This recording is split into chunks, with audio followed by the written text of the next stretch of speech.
সাহাবী রসুলকে ডাকাতে ধরছে। ডাকাত বলতেছে তোমার মাল নিয়ে নিব। বলছে নিয়ে নাও। বলছে শুধু মাল নিব না, জানটাও নিব। বলছে তাও নিয়ে নাও, কিন্তু একটা অনুরোধ করব, রাখবে? বলছে সেটা কি? বলে 2 রাকাত নামাজ পড়তে দাও। বলছে দেওয়া হলো তোমাকে 2 রাকাত নামাজ, তাড়াতাড়ি পড়ো। তো 2 রাকাত নামাজ পড়া বয়ে বয়ে যখন ডাইন দিকে সালাম প্রথম ফিরাইছে, তো দেখে ডাইন দিকে এক সুদর্শন যুবক দাঁড়ানো, হাতে খোলা তরবারি, ঠোঁটে মুস্কি মুস্কি হাসি, চেহারার থেকে যেন চাঁদের চেয়ে বেশি আলো ছিটকায় পড়তেছে। বাম দিকে সালাম ফিরে জলদি জলদি জিজ্ঞাসা করছে তুমি কে?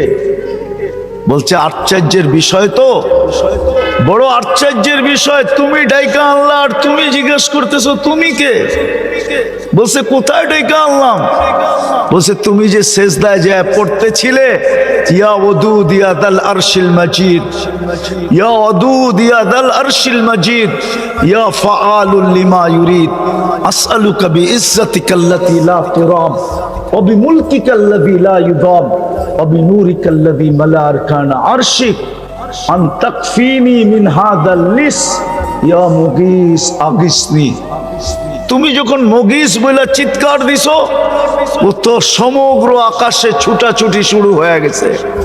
ফেরেশতারা আপোষে বলতেছিল কোন বিপদে পতিত কোন বিপদগামী ব্যক্তির আওয়াজ, হুকুম দিতে দেরি, ঝাঁপায়া পড়তে দেরি করব না।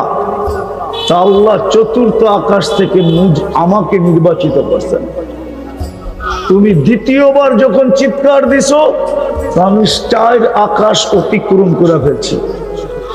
তৃতীয়বার যখন চিৎকার দিছো, তো তোমার মাথার কাছে চলে আইসা দুশ্মনকে জাহান্নামে পাঠায়া দিছি।